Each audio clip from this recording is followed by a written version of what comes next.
Good morning, guys. It's Mrs. Kirk. I was going to start reading to you out of a chapter book, and I decided that because a lot of your classroom teachers are already doing that, I wanted to read you books that have a little more historical facts in them.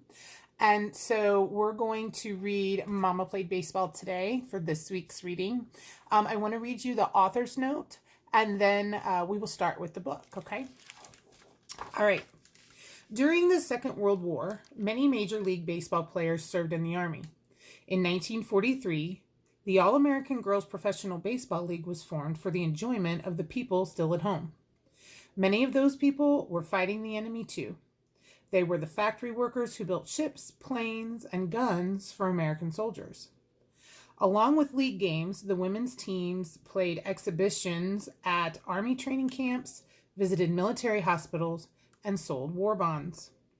Among the team names, there were the Peaches, the Blue Sox, Bells, Comets, Chicks, Lassies, and Daisies. The league lasted until 1954 with teams in Illinois, Indiana, Wisconsin, Michigan, and Minnesota. It was not unusual for families, like the one in this story, to welcome their loved ones home from the war with signs that were hung inside rather than outside their homes. They kept the signs out of view of neighbors with loved ones who were either not home yet or killed in battle.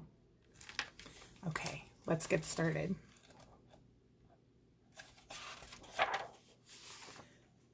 Mama Played Baseball.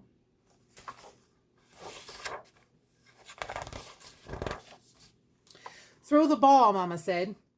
I threw it into her glove. "No," Mama told me. "Make me reach for it. Make me jump." I threw the ball just over Mama's head. She reached and caught it. I threw the ball again. This time over her head. She jumped and caught it.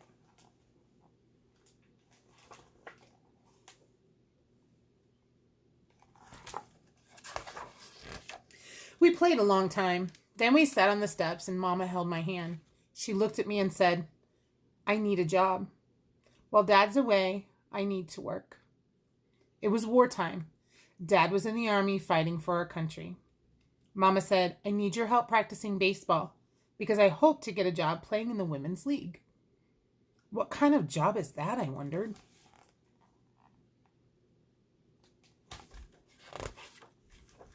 Before the war, Dad drove a truck for a milk company. Each morning, he brought the milk from farms to a plant where it was poured into bottles. That's a job, I thought. Baseball, it's just a game.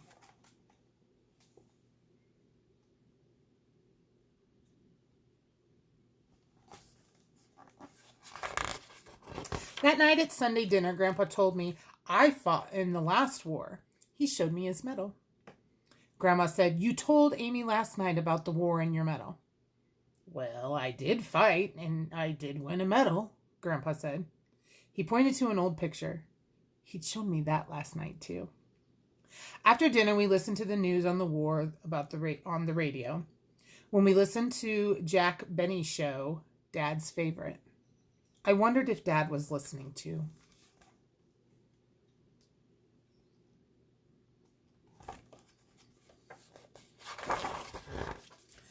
The next morning, we went in Grandpa's car to a large baseball stadium. Grandma, Grandpa, and I sat in the stands. Mama went out onto the field. There were a lot of women there. They stood in a line. A man with a bat had a ball to them. If a woman missed the ball, the man said, "Thank you," and pointed to the gate at the side of the field. That woman didn't make the team. Finally, it was Mama's turn. The man hit the ball over Mama's head, just like I threw it to her when we practiced. Mama reached for the ball and caught it. Then she went to the back of the line.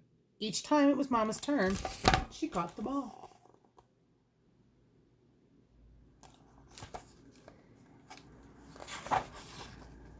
The man pitched to the women who were left. Mama swung twice and missed. Then she hit the ball on the ground right back to the man. It wasn't a good hit. I was afraid the man would say, "Thank you," and point to the gate. He didn't. He told Mama to come back the next day.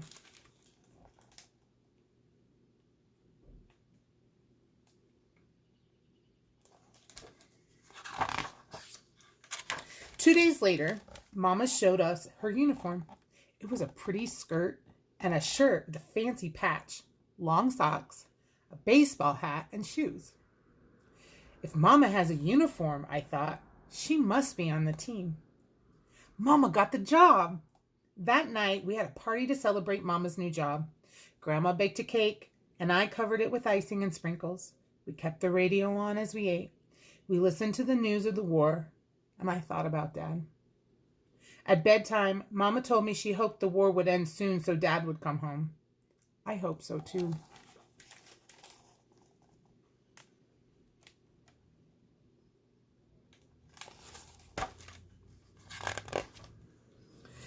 The next week, Grandma and Grandpa took me to one of Mama's games. Her team was in the field. The ball was hit high over Mama's head. She jumped and reached up. I jumped and reached up too. Mama caught the ball. When it was Mama's turn to hit, I stood. The pitcher threw the ball and Mama swung her bat. I swung too and hit Grandpa's bag of peanuts. Peanuts flew everywhere. When I looked back on the field, Mama was standing on second base. She had hit a double, and Grandpa had changed his seat. Amy moves around too much, he whispered to Grandma. Amy is playing baseball along with her Mama, Grandma told him. When the game was over, I ran to Mama. We won, I shouted. She hugged and kissed me. We were so happy.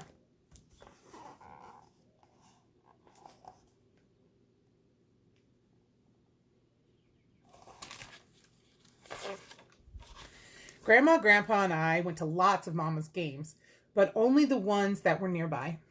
Mama traveled with her team by bus to faraway games. I stayed home and drew pictures.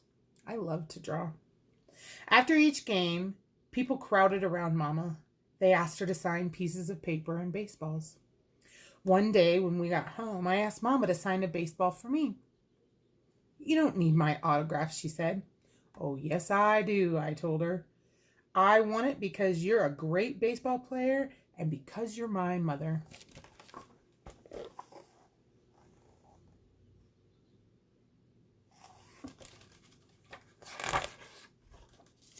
That winter, whenever the ground was clear of snow and ice, Mama and I went outside. We wore winter coats. I wore woolen gloves. Mama wore her baseball glove. Mama gave me a baseball and told me, throw the ball. Make me reach for it. Make me jump. She practiced whenever she could. Baseball is my job, she told me, and I want to be good at it. It was my job to help her.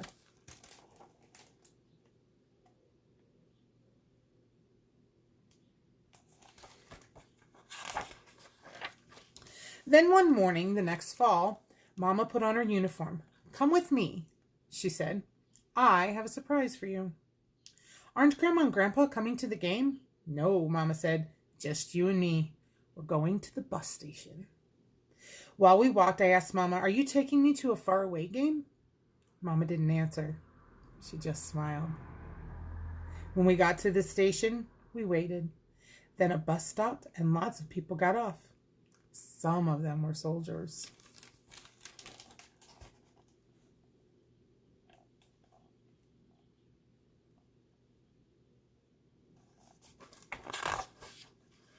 Then I saw him. My dad was getting off the bus. Mama and I ran to him. We hugged and kissed him. Mama touched his cheek and said, you look so handsome in your uniform. Dad smiled and said, you look so pretty in yours.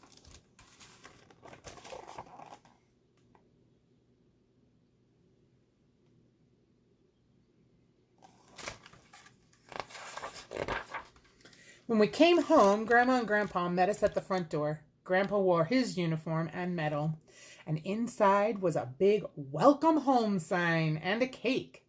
After we celebrated and ate all the cake, I took Dad's hand and said, now I have a surprise for you. You do? Dad said. Mama, Grandma, and Grandpa looked at me and asked, what surprise do you have?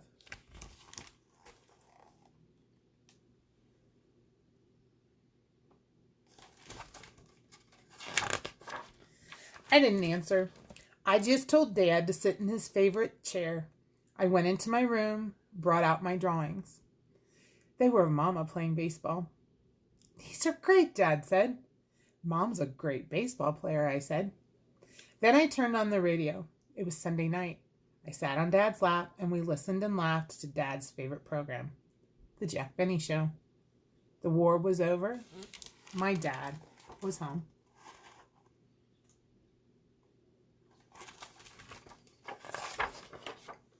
The end. I hope you liked it. We'll pick another one next week. Have a great day.